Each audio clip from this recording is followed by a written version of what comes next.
Il a été changé en boule de merdasse. Elle glow. Elle glow. Il faut qu'on pète. Alors moi, il m'épate. Et on lui pèlera le son comme au bailli du Limousin. On a pendu un beau matin, on a pendu avec ce tripe. Flattez-moi. Eh ben la denrée, on est en France. Allez, cul sec. Bonjour, bienvenue sur Histoire d'en dire plus. Aujourd'hui, on aborde un autre film de Luc Besson que j'adore, Léon. Eh oui. Allez, c'est parti mon kiki. Donc Léon, ou le professionnel en québécois, les rois des titres, mais qui reprennent toujours les titres originaux, hein. Ils sont pas fous, hein. J'adore le Canada. J'y étais cet été, c'est superbe. Bref, on y retourne. Alors Léon, c'est un film français, écrit, coproduit et réalisé par Luc Besson, tourné en langue anglaise, sorti en 1994. C'est le deuxième film de Luc Besson, enfin c'est le premier film de Luc Besson en langue anglaise. Et c'est pas le dernier, puisqu'on a vu dans le dernier podcast que le 5e élément a été aussi tourné en langue anglaise. C'est le 6e long métrage réalisé de Luc Besson. Léon retrace la vie d'un tueur à gages solitaire dont le seul prénom est indiqué. Son nom de famille n'est pas précisé. Il vit à New York et va héberger puis aider, après un concours de circonstances, l'une de ses voisines de palier. Cette dernière s'appelle Mathilda, et elle est âgée de 12 ans et va devenir orpheline, lorsque sa famille sera assassinée. En effet, son père vole de la cocaïne à des policiers véreux, utilisant son domicile comme planque, ce qui déclenchera une vengeance sanglante de leur part. Pour venger son petit frère, le seul membre de sa famille qu'elle aimait sincèrement, Mathilda implore Léon de lui laisser apprendre son métier. Jean Reno y interprète le rôle titre, similaire à celui de Victor qu'il avait incarné dans Nikita, le précédent film du réalisateur. Luc Besson considère que Léon est un cousin américain de Victor en plus humain. Ce film marque également la première apparition à l'écran de Nathalie Portman, alors âgée de 12 ans, comme le personnage qu'elle incarne dans le rôle de Mathilda. Gary Oldman et Daniel Aiello endossent les deux rôles importants du film, les deux autres rôles importants du film. Le film reçoit un très bon accueil du public, aussi bien aux États-Unis qu'en France, contrairement au 5e élément. Léon est un succès populaire puisqu'il attire dans l'Hexagone un total de près de 3 500 000 spectateurs lors de son exploitation en salle. Aux États-Unis, le film rapporte 19 250 000 $. Il faut le rapporter au budget du film, vous allez voir qu'il n'est pas le même que le 5e élément. Du côté des critiques professionnelles, l'accueil est davantage mitigé mais globalement positif. Par ailleurs, il a été nommé à 7 reprises au César, même s'il n'en a remporté aucun. Donc c'est produit par les Films du Dauphin, qui deviendra EuropaCorp, et Gaumont. La durée est de 110 minutes pour la version cinéma et 136 minutes pour la version Director's Cut. Le résumé est détaillé. Il était une fois à Little Italy. Léon, joué par Jean Reno, est un tueur à gages solitaire et taciturne. Il vit à New York depuis longtemps. Ses contrats viennent d'une seule personne, un mafieux nommé Tony, Danny Aiello, qui opère depuis son restaurant, le Suprême Macaroni. Léon habite aux environs de son donneur d'ordre, dans un immeuble ancien et vétuste de l'Italie. Le tueur à gages occupe son temps libre en faisant des exercices physiques, en prenant soin de sa plante d'intérieur, une aglaonema, et en regardant des comédies musicales de Gene Kelly dans un cinéma de quartier. Un jour, alors qu'il rentre à son appartement après avoir travaillé, entre guillemets, il croise une adolescente en train de fumer. C'est l'une de ses voisines, Mathilda Alano, donc jouée par Nathalie Portman, assise sur le sol de leur palier. Il réprouve son tabagisme et lui fait savoir. Il comprend qu'elle est livrée à elle-même car elle est pas en classe à cette heure et c'est pas normal. Il perçoit également qu'elle est dans une famille peu aimante, dans laquelle elle se sent mal à l'aise, elle apparaît à fleur de peau. Quelques jours plus tard, il remarque que Mathilda a visiblement été frappée à l'œil. Elle a les nerfs à vif et lui demande si la vie est aussi dure uniquement pour les enfants ou si c'est pour toute la vie. Il lui répond avec aigreur que c'est comme ça tout le temps. Par inconscience, le père de Mathilda, qui est joué par Michael Badaluccio, s'est attiré la colère d'agents corrompus de la DEA. Il le paye pour qu'il se serve de nourrice en stockant des sachets de cocaïne chez lui et ils ont en effet découvert qu'il avait volé une partie de la drogue pour lui-même. Alors que Mathilda fait des courses chez l'épicier, les agents corrompus montent dans son immeuble pour récupérer leurs marchandises et se venger brutalement. Ils sont menés par leur chef, Norman Stansfield, qui est joué par Gary Oldman, un sociopathe violent et sans scrupules, si instable qu'il effraie dans les policiers véreux de son groupe qui craignent particulièrement ses sautes d'humeur et ses accès de démence. Il inhale une dose de drogue avant de rentrer dans l'appartement avec un fusil à pompe.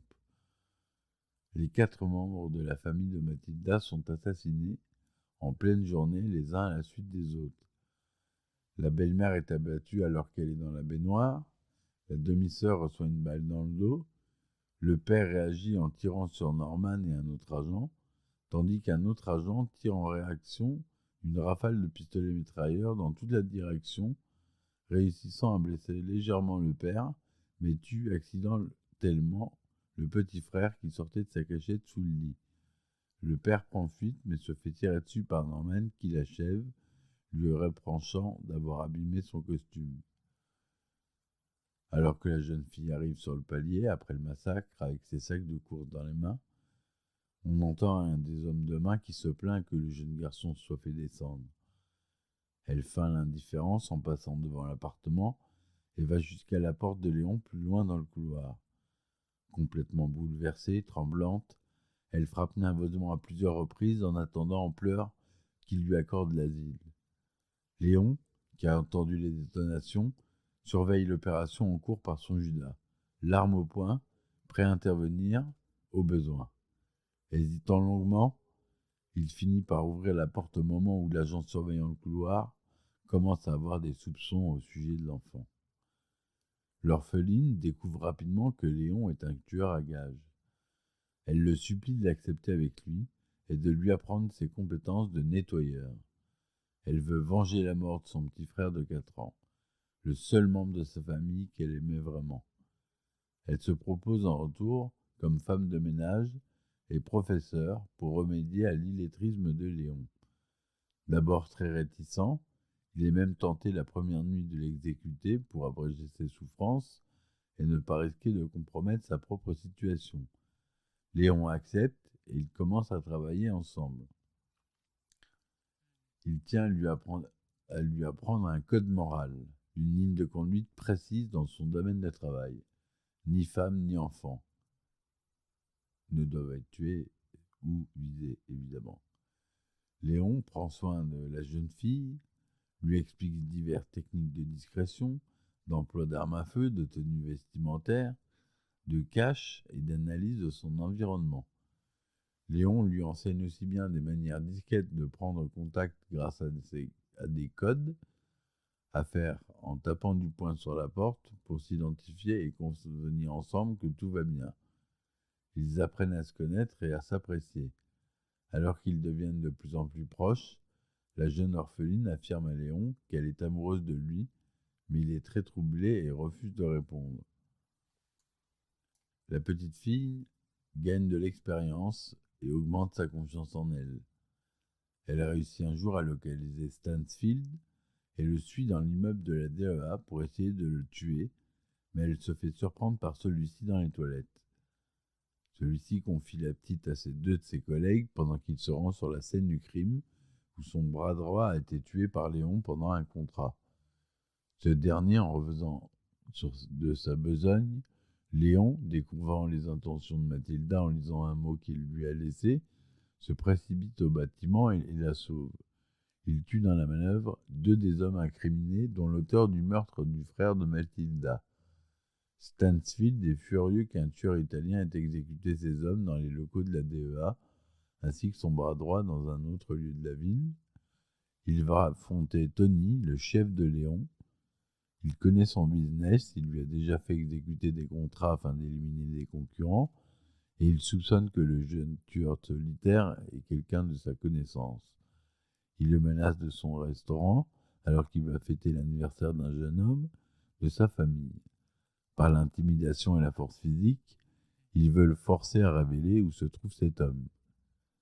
Plus tard, alors que Mathilda revient dans l'épicerie de quartier, une unité d'intervention de la police, le SWAT, envoyée par Stansfield, la prend en otage pour essayer de pénétrer directement grâce à elle dans l'appartement de Léon. Mathilda reçoit commande de la part des policiers de leur indiquer le code entre eux, et lorsque l'un des agents frappe à la porte, la séquence qui est établie est différente du code préalablement choisi. Cela alerte efficacement Léon. Sans perdre de temps, il échafaude une embuscade contre l'équipe d'intervention. Il prend ensuite l'un des membres en otage pour l'échanger contre Mathilda. Alors qu'il se replie dans l'appartement, Léon permet à la jeune fille de s'échapper par une conduite d'aération qui conduit au sous-sol et qui est trop étroite pour lui. Quelques instants avant que l'assaut soit déclenché, afin qu'elle accepte de partir seule, il la rassure en lui disant qu'il l'aime, qu'il ne tient pas à mourir et qu'il va la rejoindre vite. Dans le chaos de l'intervention en milieu confiné, il y a tant de débris et de poussière que Léon, qui porte ensuite un masque à gaz de policier, est pris pour l'un des membres de l'unité d'élite. Il a été blessé par une balle et gît sur le sol de son appartement en ruine. Il se fait rapatrier directement jusqu'au rez-de-chaussée pour y être sommairement soigné. Il est alors vu par les autres membres de la police comme un policier blessé, survivant du massacre. Mais Stansfield, qui était lui aussi au rez-de-chaussée, le reconnaît lorsque son masque lui est enlevé. Il donne l'ordre de rendre désert un couloir qui mène à l'extérieur. Silencieusement, il y suit Léon pour lui tirer dans le dos, lâchement, lorsque personne d'autre n'est présent pour voir à l'œuvre. Il s'agenouille au-dessus de la victime et le raille d'un ton méprisant. Gravement blessé, ayant à peine la force d'en parler, Léon place un objet dans ses mains qui lui explique être de la part de Mathilda. Écartant ses doigts, Stansfield reconnaît la goupille d'une grenade et ouvre la veste du tueur à gages pour découvrir plusieurs engins explosifs attachés à sa poitrine. Il laisse échapper un bref « chiotte » juste avant qu'une énorme explosion fasse sauter les lieux. Mathilda sort au magasin de Tony, comme Léon le lui avait indiqué au cas où il arriverait quelque chose. Le donneur d'ordre, qui porte le visage des stigmates de violence physique, lui donne une petite somme d'argent en lui expliquant qu'elle n'est pas assez âgée pour recevoir tout ce que Léon a économisé. Il lui précise que l'école doit être une priorité pour elle. Lorsque Mathilda lui demande de lui donner un travail, assurant qu'elle peut nettoyer comme Léon, Tony se met en colère et lui répond sévèrement qu'il n'a pas de travail convenable à offrir pour une enfant de 12 ans. N'ayant nulle part où aller, elle retourne à son ancienne école et elle se voit obligée d'expliquer à la directrice tout ce qui s'est passé lorsqu'il lui a fait comprendre qu'elle attend la vérité de sa part. Finalement, Mathilda se rend dans le parc devant l'école avec la plante de Léon. Elle y creuse un trou pour placer l'aglaonema afin qu'elle ait de vraies racines, comme elle l'avait naguère fait remarquer à son défunt ami. Voilà pour le résumé détaillé du film. On retrouve à la musique Eric Serra, qu'on retrouvera dans quasiment tous les films de Luc Besson, son cher ami. Au montage, on retrouve aussi la même monteuse que pour le 5e élément, c'est Sylvie Landra.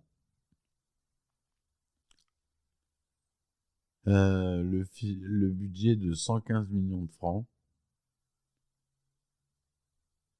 Donc, ce qui est beaucoup moins que le 5e élément, hein, par exemple. Mais c'était quand même un bon budget. Ça fait environ 60 millions de dollars. Langue originale du film anglais et partiellement en français et italien. Le format est en couleur Technicolor, 35 mm, en 2/35e cinémascope, son Dolby SR, Digital SRD, DTS, SDDS. Donc, la version Director's Cut de 136 minutes est sortie en 1996, alors que la version cinéma, comme je vous l'ai dit, est de 110 minutes. Il est sorti en France le 14 septembre 1994 et aux États-Unis le 18 novembre 1994.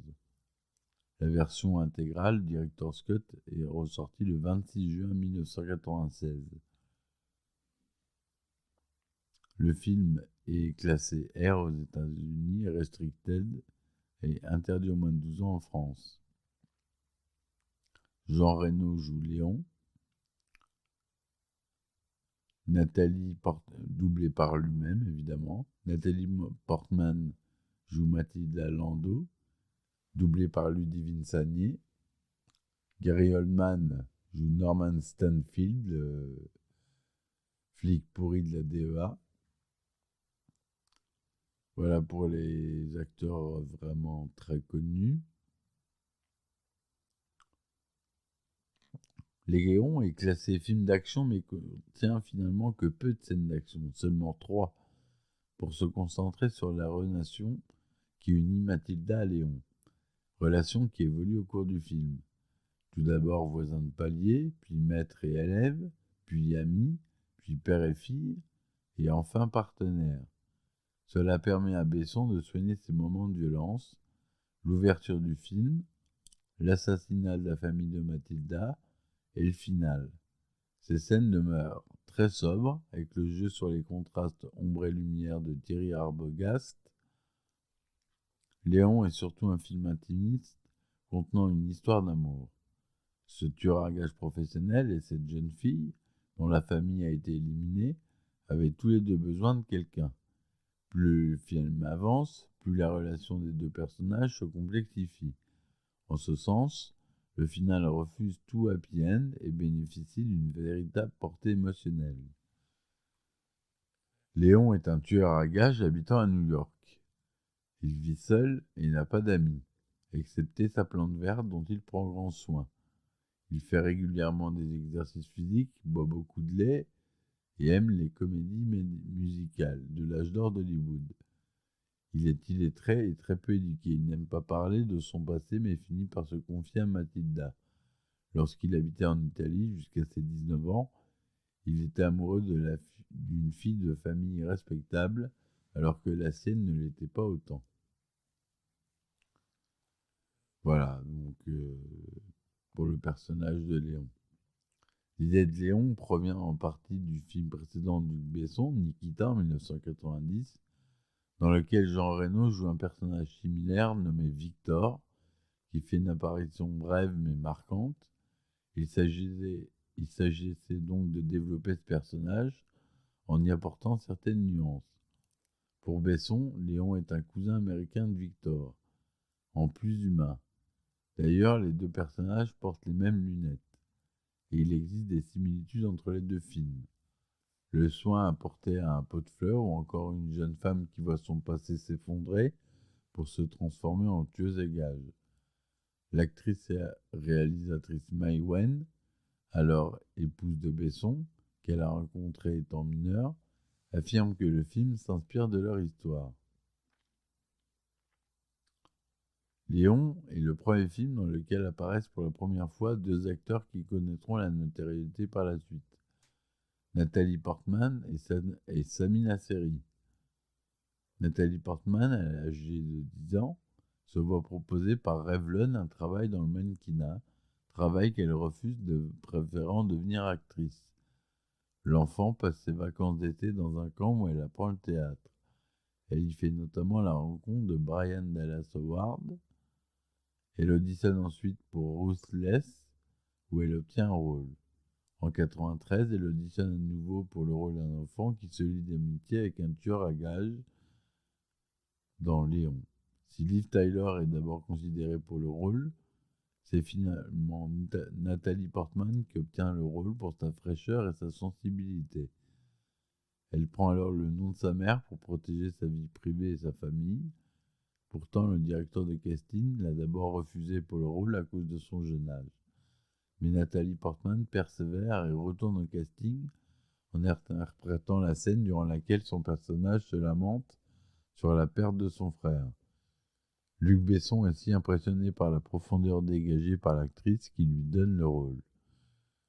Samina Seri trouve aussi dans ce film son premier rôle au cinéma. Contrairement à Nathalie Portman, sa participation est limitée et ne lui suffit pas encore à atteindre la notoriété qu'il connaîtra ensuite avec la saga Taxi, produite par Luc Besson, toujours. Dans Léon, il tient en effet un rôle mineur, le mettant peu en valeur celui d'un membre cagoulé du SWAT dans la scène de l'escalier. Gary Oldman a donné son accord pour interpréter son rôle dans le film sans même avoir lu le scénario, tout comme il le fera à nouveau pour le 5e élément. Le tournage en extérieur de Léon a eu lieu entièrement aux États-Unis. Les prises de vue se dérouleront d'abord à New York du 1er juin au 23 juillet 1993 et les scènes en intérieur sont ensuite tournées au studio Éclair d'Épinay-sur-Seine en France du 28 juillet au 7 octobre 1993. Après Léon, Luc Besson tournera Le 5e élément et Jeanne d'Arc en anglais. Cependant, la distribution de Jeanne d'Arc sera composée d'une majorité d'acteurs français, à la différence des deux précédents, à part Mia Jovovich, évidemment. La bande originale du film a été composée par Eric Serra, qui s'initie sa 6e collaboration avec Luc Besson. Le succès de Léon permet à Luc Besson de relancer son projet de film de science-fiction, même si le réalisateur a voulu même que ce succès n'a pas suffi à lui rendre possible le tournage du 5e élément. Le film reçoit un très bon accueil du critique, aussi bien aux États-Unis qu'en France. Il a une note moyenne de 8,6 sur 10 sur 188 000 avis sur IMDb, ce qui le classe 34 meilleurs films, toutes catégories confondues. Sur Allociné, 3 étoiles et demie sur 5, 79e place des meilleurs films de tous les temps, 96% de notes positives sur Rotten Tomatoes avec une note moyenne de 8,3 sur 10. Léon est un succès populaire, attirant en France près de 3 500 000 spectateurs lors de son exploitation en salle. Aux États-Unis, le film rapporte plus de 5 300 000 $ lors de son week-end d'ouverture le 20 novembre 1994 et finalement 19 250 000 $. Léon est également diffusé au Royaume-Uni. Il fait une recette de 3 400 000 livres. Au Japon, environ un an plus tard, où il rapporte 112 500 000 yens, ainsi qu'en Suède, près de 21 millions sec de recettes. Léon est nommé à 7 reprises durant la 20e cérémonie des Oscars, notamment pour le César du meilleur film, du meilleur réalisateur pour Luc Besson et du meilleur acteur pour Jean Reno. Il n'y remporte cependant aucune récompense, malheureusement. Le film gagne finalement 2 prix, le Golden Reel Award du meilleur montage sonore pour un film étranger en 1995 et le Lion tchèque du meilleur film en langue étrangère en 1996. La version longue, comportant 26 minutes supplémentaires, est distribuée en France le 26 juin avec l'accroche « Vous ne savez pas tout ». Certaines versions comportent des scènes supprimées après les projections tests réalisées à Los Angeles avant la sortie de la version standard. Certaines scènes ont été aussi retirées à la demande des parents de Nathalie Portman, qui jugeait la relation entre Léon et Mathilda trop équivoque.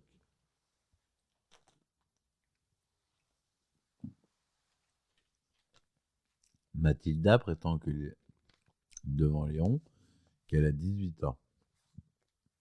Mathilda menace de se tuer à la roulette russe si Léon ne lui enseigne pas le métier de nettoyeur. Léon présente Mathilda à Tony. Mathilda commence son entraînement de tueuse. Léon et Mathilda utilisent le coup du chewing-gum sur le Judas pour entrer chez la cible, un dealer où ils mettent à feu à sang l'appartement de la marchandise de ce dernier avant de l'abattre. Léon et Mathilda célèbrent dans un restaurant l'exécution de leur premier contrat. Le champagne aidant, Mathilda est prise d'un fou rire lorsqu'elle demande à Léon de l'embrasser.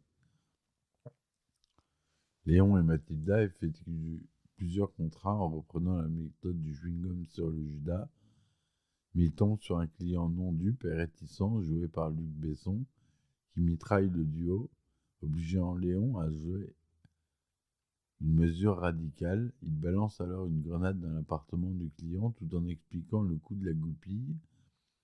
Cette dernière reste accrochée au pouce du tueur. Il est à noter que le coup de la goupille sera réutilisé à la fin du film à Stanfield de la part de Mathilda, dit Léon mourant. Mathilda demande à Léon de faire l'amour avec elle, il y refuse.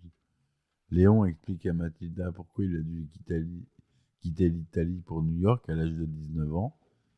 Mathilda et Léon dorment ensemble dans le même lit. Ces scènes n'ont jamais été doublées en version française. Voilà ce que je voulais vous dire sur ce film. J'espère que cette chronique vous aura plu.